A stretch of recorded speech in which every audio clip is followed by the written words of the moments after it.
औज़ुबिल्लाहि मिनश्शैतानिर्रजीम बिस्मिल्लाहिर्रहमानिर्रहीम वअल्लमनाहु मिन लदुन्ना इल्मा सदक़ल्लाहु मौलानल अज़ीम व बल्लगना रसूलुहुन नबियुल करीम अस्सलातु वस्सलामु अलैका या रसूलल्लाह। ज़ौक़ और शौक़ के साथ बाहर वाले दोस्त भी पढ़ लिया। अस्सलातु वस्सलामु अलैका या सय्यदी या रसूलल्लाह व अला आलिका व सहाबिका या सय्यदी या हबीबल्लाह। आलमी मुबल्लिग़ इस्लाम जानशीन अबुल बयान पैकरे अज़्म व हिम्मत मुजस्समाए फ़हम फ़िरासत मीरे कारवान अहले सुन्नत हजूर साहबज़ादा पीर मोहम्मद रफ़ीक अहमद साहब मुजद्दी अल्लाह रब्बुल इज़्ज़त आपके इल्म में, अमल में, फ़ज़ल में, उम्र में, औलाद में बरकत अता फ़रमाए। उलमाए कराम, तंज़ीमुल इस्लाम उलमा कौंसिल, मुअज़्ज़ज़ मुदर्रिसीन दारुल उलूम नक्शबंदिया अमीनिया और इंतहाई होनहार मुतअल्लिमीन दारुल उलूम नक्शबंदिया अमीनिया। हज़रात गिरामी, अरबाए अबुल बयान का ये पहला प्रोग्राम है और इसका मकसद ये है कि हज़रत इमाम रब्बानी मुजद्दिद अल-फ़सानी की ज़ात और तालीमात आवाम तक पहुँचाई जाए। तमहीदन ये बात अर्ज़ कर रहा हूँ, अल्लाह रब्बुल इज़्ज़त ने अपने कमाल, फ़ज़ल और करम से इंसानियत की रहनुमाई और हदायत के लिए अंबियाए कराम भेजे। फिर हर नबी को वक्त और माहौल के मुताबिक मोजज़ात अता फरमाए। यूसुफ अलैहिस्सलाम को हुस्न अता फरमाया, मूसा अलैहिस्सलाम को यदे बैज़ा अता फरमाया, ईसा अलैहिस्सलाम को दम फूंक अता फरमाया। और जब तेरे और मेरे नबी की बारी आई, आओ ज़रा हज़रत अबुल बयान की गुफ्तगू को दोहरा लें। आपने फरमाया तेरे और मेरे नबी की शान मुअज्जज़ नुमाई ये है, चेहराए वद्दुहा मोजज़ा, जुल्फ़े दोता मोजज़ा, आँखों की हया मोजज़ा, लब मोजज़ा, दहन मोजज़ा, तेरे और मेरे नबी का सारा बदन मोजज़ा। दिए मोजज़े अंबिया को खुदा ने हमारा नबी मोजज़ा बन के आया। सरापा मुस्तफ़ा आज सरता कदम मोजज़ा। मगर ये बात सुन लीजिए, नबी करीम सल्लल्लाहु अलैहि वसल्लम का जो आज़म और सबसे बड़ा मोजज़ा है वो कुरान पाक। हुजूर का सबसे बड़ा मोजज़ा क्या है? कुरान पाक ऐसा मोजज़ा है, 14 सदियाँ गुजर गई और क़यामत तक ये कुरान चमकता रहेगा, दमकता रहेगा। सबसे बड़ा मोजज़ा कुरान है। और कुरान क्या है?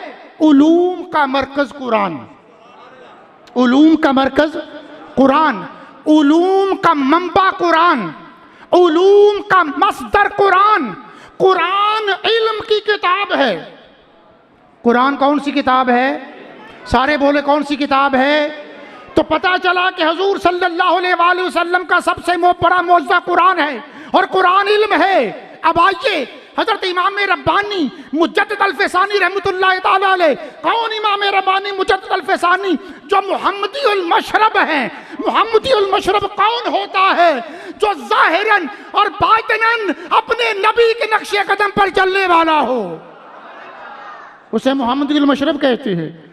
जब ज़ाहिरन भी हुजूर के नक्शे कदम पर चल रहे हैं, जब बातिनन भी हुजूर के नक्शे कदम पर चल रहे हैं। हुजूर का मोजज़ा कुरान, कुरान इल्म। हुजूर का मोजज़ा कुरान और कुरान इल्म। और हज़रत इमाम रब्बानी मुजद्दिद अल-फ़सानी की सबसे बड़ी करामत मकतूबात इमाम रब्बानी। अल्लाह रब्बुल इज़्ज़त अंबिया को मोजज़े अता फरमाता है। अंबिया को क्या अता फरमाता है? मोजज़े। अल्लाह रब्बुल इज़्ज़त वलियों को करामत अता फरमाता है। क्या अता फरमाता है? करामत। हुजूर का सबसे बड़ा मोजज़ा कुरान पाक है इमाम रब्बानी मुजद्दिद अल-फ़सानी की सबसे बड़ी करामत मकतूबात हैं। मकतूब खत, मकतूब खत, मकतूबात खतूत का मजमूआ। उस दौर में मकतूबात होते थे, मकतूब लिखे जाते थे, मकतूब के ज़रिए बात होती थी। कोई मकतूब हुजूर मुजद्दिद को आ रहे हैं और आप उनका जवाब दे रहे हैं, मकतूबात। अब ये मकतूबात क्या हैं? 4 सदियाँ गुजर गई। कितनी सदियाँ गुजर गई? सारे बोले कितनी सदियाँ गुजर गई? 4 सदियाँ गुजर गई। मकतूबात इमाम रब्बानी उसी तरह चमक रहे हैं, दमक रहे हैं। मकतूबात उसी तरह चमक रहे हैं, दमक रहे हैं। अरे अगर इल्म की बात करें, अगर इल्म की बात करें तो सुन लीजिए, हजरत इमाम रब्बानी मुजद्दिद अल-फ़सानी के दौर में बड़े बड़े इल्म के पहाड़ थे, बड़े बड़े इल्म के पहाड़ थे। एक नाम था मुल्ला फैज़ी। अरे फैज़ी वो है जिसने कुरान पाक की एक ऐसी तफसीर की, उस तफसीर में नुक्ते वाला एक लफ्ज़ और हरफ भी इस्तेमाल नहीं किया। नुक्ता इस्तेमाल ही नहीं करना। सवातिउल इल्हाम उस तफसीर का नाम है, 6 जिल्दों में है, तेहरान से छपी है। किसी के पास होगी, किसी के पास नहीं होगी। 6 जिल्दों में कुरान पाक की तफसीर लिखी और एक हरफ भी नुक्ते वाला इस्तेमाल नहीं किया। इतना बड़ा आलिम है। और मुल्ला मुबारक नागौरी, मुल्ला मुबारक नागौरी 500 जिल्दें लिखी। कितनी जिल्दें लिखी? 500 जिल्दें लिखी मुख्तलिफ अलूम में। और जब उसकी आंखें जवाब दे गई, 4 जिल्दों में अपनी याददाश्त के सहारे उयूनुल मानी एक तफसीर लिखवाई। उसकी 500 जिल्दें कहाँ गई? खत्म हो गई। उयूनुल मानी कहाँ गई? सिर्फ नाम रह गया, कोई उसको पढ़ने वाला नहीं है। अरे सवातिउल इल्हाम कहाँ गई? नाम रह गया, कोई उसको जानने वाला नहीं है। लेकिन हजरत इमाम रब्बानी मुजद्दिद अल-फ़सानी के मकतूबात आज भी चमक रहे हैं, दमक रहे हैं। और जो भी मकतूबात को खोलता है, हिदायत के चश्मे उसके लिए उबल पड़ते हैं। आखिर उसकी वजह क्या है? एक सवाल पैदा होता है, उसकी वजह क्या है? वक्त गुजरता है, एक किताब नई नई मार्केट में आती है, चंद लम्हे, चंद महीने, चंद साल उसका शोरा रहता है, फिर शोरा खत्म हो जाता है। क्या वजह है कि मकतूबात इमाम रब्बानी चमक रहे हैं, दमक रहे हैं और आज भी लोग उससे हिदायत पा रहे हैं? उसकी वजह जनाब ये है, ये मकतूबात, लफ्ज़ों पर तवज्जो कीजिए, ये मकतूबात इल्हामात रब्बानी का मजमूआ है। इल्हामात रब्बानी, जहाँ पर एक बात कह दूँ, नबी की ज़ात पर वही आती है और वही कती है। नबी की ज़ात पर क्या आती है? वही, दिल पे वही नाज़िल होती है, कती है। वली के दिल पर इल्हाम उतरता है, लेकिन वो इल्हाम मोहताज है शरीयत का। किसका मोहताज है? किसका मोहताज है? इल्हाम गलत भी हो सकता है, दुरुस्त भी हो सकता है। शरीयत के ऐन मुताबिक है तो मान लिया जाएगा, शरीयत के मुताबिक नहीं तो ठुकरा दिया जाएगा। मकतूबात इमाम रब्बानी दफ्तर अव्वल में मकतूब नंबर 234 में हजरत इमाम रब्बानी ने इस बात को क्लियर किया। आप फरमाते हैं, उसमें तहरीर किया कि ये मेरे जो मकतूबात हैं, ये अल्लाह के करम से इल्हामात रब्बानी हैं, इल्हामात रब्बानी है। और जब मैं इन मकतूबात को लिखता हूँ, मैंने अल्लाह की बारगाह में दुआ की, या अल्लाह कि मैं मकतूब लिख रहा हूँ, लोगों की इस्लाह के लिए लिख रहा हूँ, खुदाया कहीं शैतानी वसवसे इसमें शामिल न हो जाए। हजरत इमाम रब्बानी फरमाते हैं कि मुझे ये दिखाया गया, जिस मकाम पर बैठकर मैं मकतूबात लिखता हूँ, वहां पर अल्लाह ने फरिश्ते मुतय्यन कर दिए हैं और वो शैतान को उस जगह से दूर भगा रहे हैं। अरे मकतूबात वो हैं कि शैतान उनके करीब आ नहीं सकता। शैतान उनके करीब, बोलिए, शैतान उनके करीब आ नहीं सकता। ये उलूमे लदुन्नी, इल्म लदुन्नी का शाहकार है। अब ये इल्म लदुन्नी क्या है? ये कहाँ से आ गया? अब इसकी थोड़ी सी बात समझ लें। समझना क्या है? उनको तो सबक सुना रहा हूँ, आपको आपके सामने बात समझा रहा हूँ। इल्म लदुन्नी, कुरान पाक खोलिए, सूरह कफ खोलिए, 65वीं आयत खोलिए, वो अल्लमनाहु मिन लदुन्ना इल्मा। अल्लाह फरमाता है हज़रत खिज़र अलैहिस्सलाम के बारे में, वो अल्लमना हो, हमने उसे सिखाया, मिन से लदुन्ना इल्मा, अपनी जनाब से उसे इल्म सिखाया। मिन लदुन्ना इल्मा, अपनी जनाब से उसे इल्म सिखाया। अब ये मिन लदुन्ना इल्मा क्या है? तफसीर इब्ने जरीर खोलिए। इसी आयत के ज़मन में साहिब तफसीर इब्ने जरीर क्या लिखते हैं? वो फरमाते हैं कि अल्लाह ताला ने हज़रत खिज़र अलैहिस्सलाम को इल्म गैब सिखाया था। क्या सिखाया था? तो हज़रत साहिब इब्ने जरीर उनका मौक़िफ़ ये है कि मिन लदुन्ना इल्मा से मुराद इल्म गैब है। तफसीर कुर्तबी, इमाम मोहम्मद बिन अहमद कुर्तबी रहमतुल्लाह ताला अलैह इसी आयत के ज़मीन में लिखते हैं कि मिन लदुन्ना इल्मा से मुराद इल्म गैब है। मिन लदुन्ना इल्मा से मुराद इल्म गैब है। और सबसे बेहतरीन तारीफ जो की है रूहुल बयान में अल्लामा मोहम्मद इस्माइल हक्की, वो फरमाते हैं मिन लदुन्ना इल्मा, ये इल्म लदुन्नी है, ये इल्म लदुन्नी है।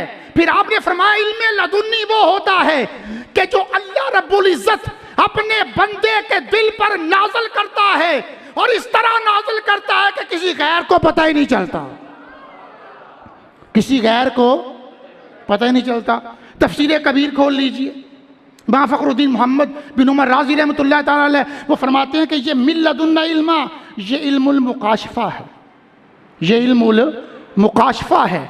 और इसको सूफिया उलूम लदुनिया कहते हैं। अब आओ, ये सारी गुफ्तगू आपके सामने आई, आओ हज़रत अबुल बयान से पूछते हैं, हज़रत अबुल बयान से पूछते हैं। हज़रत अबुल बयान ने फरमाया इल्म दो तरह का है। इल्म कितनी तरह का है? बोलो कितनी तरह का है? दो तरह का। एक इल्म हुसूली, एक इल्म हुजूरी। एक इल्म हुसूली, एक इल्म हुजूरी।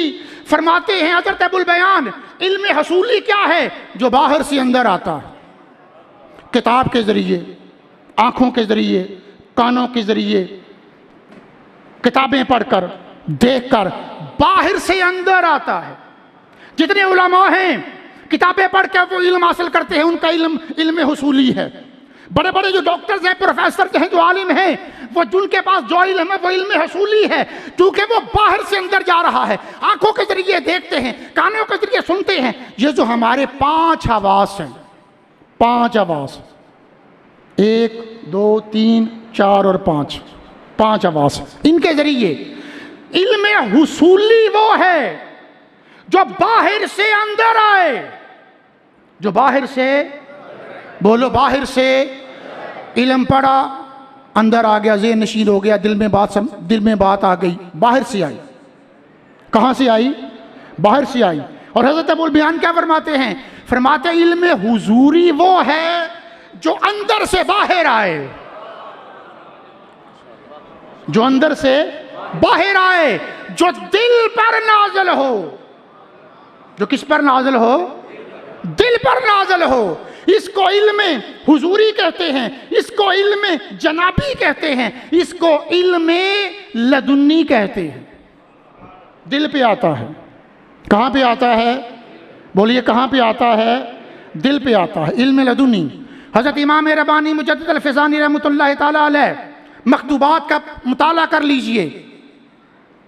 कोई किताब लिखनी हो, 10 12 50 किताबें आके रखते हैं, अभी लिखना शुरू कर देते हैं।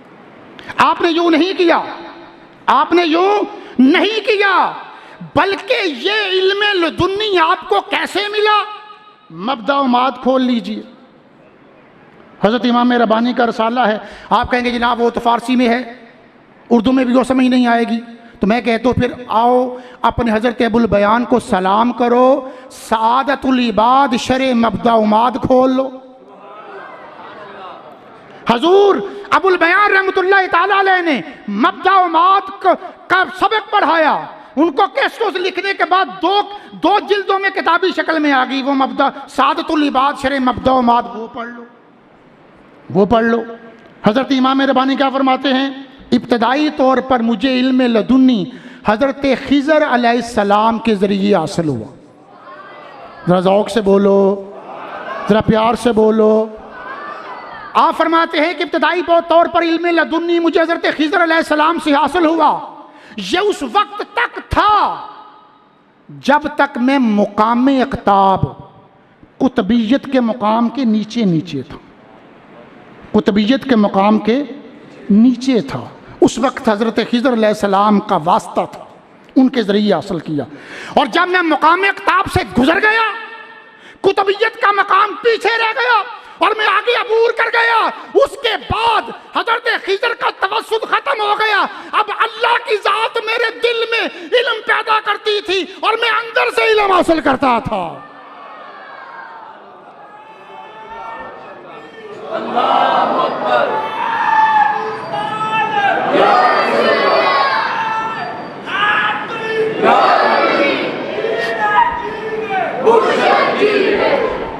और इल्म लदुनी जब तक मुकाम अक़ताब से ना गुजरा था तो उनकी हाजत थी हज़रत खिज़र अलैहिस्सलाम की। बड़ा मर्तबा है भाई, उनका छोटा मर्तबा तो नहीं है।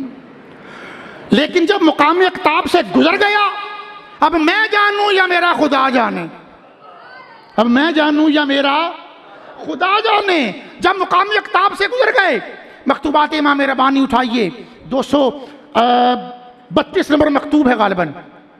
वहाँ पर आपने एक बात बड़ी कमाल लिखी है, और ये आप हज़रात मेरे पीर भाई हैं, आपके लिए, उलमा को तो पता ही। आप फरमाते हैं कि हज़रत ख्वाजा मोहम्मद पारसा खाजगाने नक्शबंदिया मुजद्दिद खाजगाने नक्शबंदिया में बड़ा मकाम है उनका, ख्वाजा मोहम्मद पारसा रहमतुल्लाह तआला अलैह। आप फरमाते हैं, लिखा आपने, उनका फरमान है कि इल्म लदुन्नी हासिल करने के लिए हज़रत खिज़र अलैहिस्सलाम का वास्ता होता है, हज़रत खिज़र अलैहिस्सलाम का वास्ता होता है।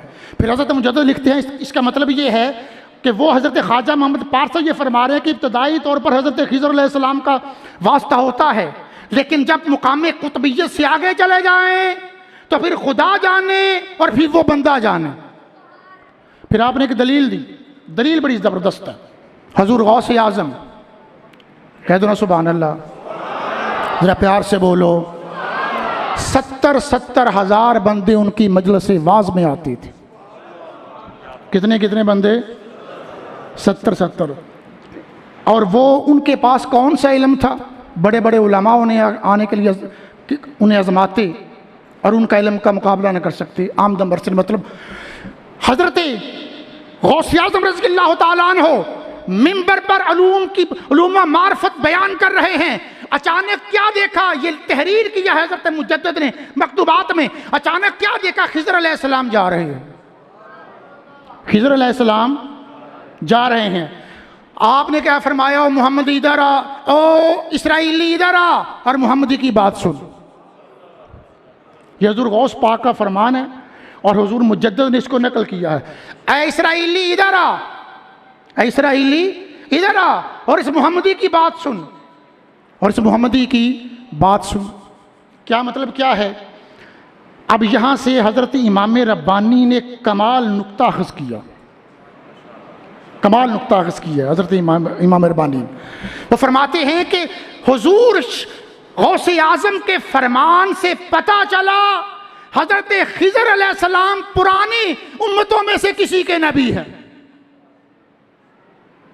पुरानी उम्मतों में से किसी के नबी हैं। तो फरमाया कि जब वो पुरानी, अब हज़रत मुजद्दिद क्या फरमा रहे हैं, जब पहली उम्मतों में से किसी के वो नबी हैं, हम मुहम्मदियों को उनसे क्या काम? यह मुजद्दिद ही फरमा सकते हैं, ये हज़रत मुजद्दिद ही फरमा सकते हैं और बंदा नहीं कह सकता। अब हम मोहम्मदियों को उनसे क्या काम? आम नंबर से मतलब इंतहाई बात मुख्तसर करता हूँ। वो इल्म लदुन्नी क्या है, 2-3 झलकियाँ पेश करता हूँ, सुनिए हज़रात। हज़रत खिज़र अलैहिस्सलाम के बारे में ही आ जाइए, आप तफसीरें खोल लीजिए। 2 गिरोह आपको सामने नजर आएंगे मुफस्सरीन के, एक कहेगा वो जिंदा है, दूसरा कहेगा जी वो उनका विसाल हो गया। 2 गिरोह कायम और दायम है, आज भी हैं। जितनी जदीद तफसीरें हैं उनमें देख लीजिए। अब हज़रत मुजद्दिद अल-फ़िसानी रहमतुल्लाह ताला अलैह को सवाल हुआ जी हज़रत खिज़र अलैहिस्सलाम जो हैं वो ज़िंदा हैं या विसाल हो गए? इल्म लदुनी की बात हो रही है ना, जो वो मुकाशफा होता है।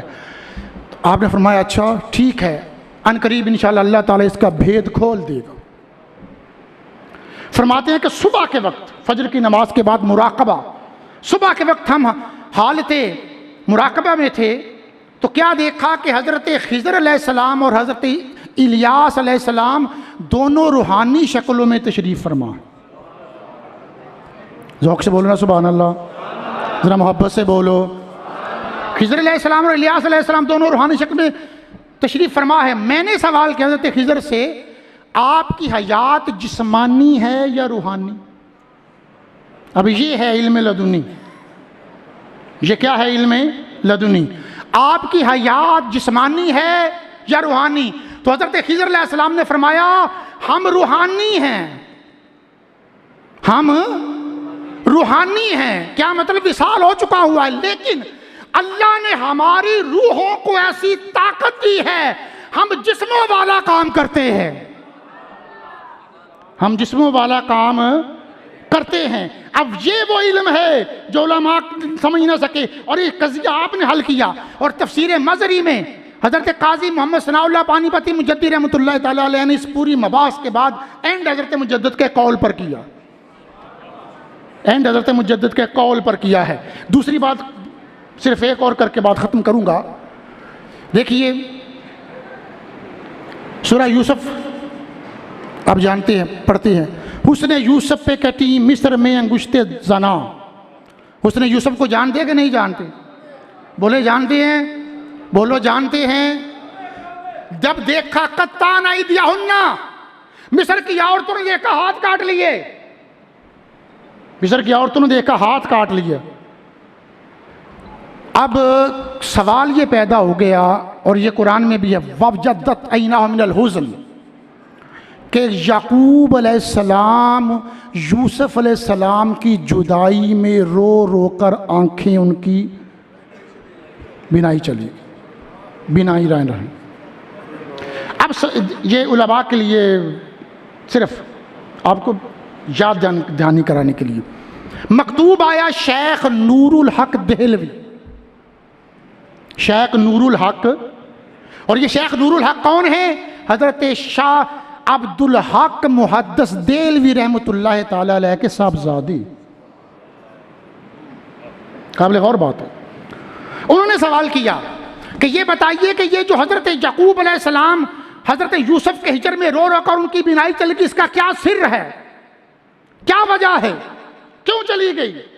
हज़रत याकूब अलैहिस्सलाम अल्लाह के पैगंबर हैं, और पैगंबरों का मर्तबा और मकाम बड़ा बुलंद होता है कि वो किसी मखलूक की मोहब्बत में गिरफ्तार हो जाए। सवाल आ गया। लेकिन यहाँ पर एक बात करता चलूँ, सवाल कहाँ से आया है? शेख अब्दुल हक मुहद्दिस देहलवी के घर से, शेख अब्दुल हक मुहद्दिस देहलवी के घर से। अब देखिए, हम हुजूर मुजद्दिद अल-फ़सानी के कदमों के नीचे जो खाक लगी है वो भी हमसे बेहतर। शेख मुहक्किक का मर्तबा और मकाम हम तो वहाँ पर देख भी नहीं सकते, लेकिन क्योंकि मुजद्दिदी हैं तो अपने शेख की तो बात करेंगे, अपने शेख की बात करेंगे, मुजद्दी है ना। अब हम देखें, सवाल ये पैदा होता है कि आखिर बाप से पूछा होगा ना बेटे ने, अब्बा जी ये क्या है, ये समझाइए। शेख मुहक्किक से पूछा होगा ना हज़रत उनके बेटे हज़रत नूरुल हक ने कि अब्बू जी ये क्या है, वालिद साहब ये बताइए ये क्या मसला है। याकूब अलैहिस्सलाम अल्लाह के नबी हैं, और वो अपने बेटे यूसुफ अलैहिस्सलाम की जुदाई में उनकी आंखों की बिनाई ना रही, वो नबी है, उनका तो मर्तबा ये नहीं है। तो देखें, बाप ने ये फरमाया होगा बेटा ये मकाम किताबों से नहीं मिलना, तफसीरों से नहीं मिलना, मुजद्दिद की बारगाह में ख़त लिखो। ज़रा ज़ौक़ से बोले ना सुभान अल्लाह, ज़रा प्यार से बोलें, मुजद्दिद की बारगाह में ख़त लिखो। हज़रत इमाम रब्बानी मुजद्दिद अल-फ़सानी को जब वो ख़त मिला तो देखें क्या उनकी आजिज़ाना तबीयत है। फरमाया आपका ख़त मुझे मिला, आपका शौक़, मुझे भी ये शौक़ था कि ये मामला क्या है। आपका शौक़ जब मेरे शौक़ के साथ मिल गया तो उम्मीद है अल्लाह की तरफ से कोई बात मुझे बताई जाएगी। क्या आजिज़ी है, क्या इनकिसारी है। फिर आपने वो पहली बात कही, सिर्फ उसको उतनी बात करूंगा, आगे मैं नहीं जाता। फरमाया अव्वलन ये जाहिर हुआ है, अव्वलन ये जाहिर हुआ है हजरत यूसुफ अलैहिस्सलाम का हुस्न दुनिया के हुस्न की तरह नहीं है। हजरत यूसुफ अलैहिस्सलाम का हुस्न जन्नतियों के हुस्न की तरह है। जरा ज़ौक़ से बोलें सुभान अल्लाह, प्यार से बोलें सुभान अल्लाह। दुनिया के हुस्न की तरह नहीं, दुनिया के हुस्न में फंस जाना ये ऐब है, और जन्नत के हुस्न में को देखते रहना ये खूबी है। ये क्या है? ये खूबी है। तो ज़ात गिरामी ये वो मकतूबात हैं। अब यहाँ पर सवाल ये पैदा होता है, ऐसे मकतूबात जब हजरत अल्लामा इकबाल ने पढ़े तो इकबाल रो उठा। 300 साल से हिंद के में खाने बंद, अब मुनासिब है तेरा फैज़ आम होया साकी। हजरत मुजद्दिद 300 साल गुजर गए, मकतूबात को कौन समझेगा, कौन समझाएगा, कौन पढ़ेगा, कौन पढ़ाएगा? मकतूबात को कौन समझेगा, कौन समझाएगा, कौन पढ़ेगा, कौन पढ़ाएगा? इनकी तालीमात को कौन बताएगा? तो अल्लामा इकबाल की उस दुआ को कबूलियत मिली हजरत अबुल बयान पीर मोहम्मद सईद अहमद मुजद्दी रहमतुल्लाह तआला अलैह की शक्ल में। हजरत अबुल बयान की दो बातें करके बात खत्म करूंगा। मैंने पहले अर्ज किया, हजूर मुजद्दिद फरमाते हैं कि मैंने देखा जब मकतूबात लिखता हूं तो फरिश्ते खड़े होते हैं, शैतान को दूर करते हैं। अब आई हजरत अबुल बयान की तरफ। महनामा दावत तंजीमुल इस्लाम में अल बैयिनात लिखनी शुरू हुई। जब सारे मज़ामीन इकट्ठे हो जाते, अर्ज करते हजूर अल बैयिनात रह के फरमाया ठीक है, दरवाजे बंद कर दो, किसी को मेरे पास ना आने देना। बड़ी मुश्किल से लिखते। एक मरतबा हजूर अबुल बयान ने क्या फरमाया, फरमाने लगे, हमने अर्ज की हजूर रसाला लेट हो जाता है।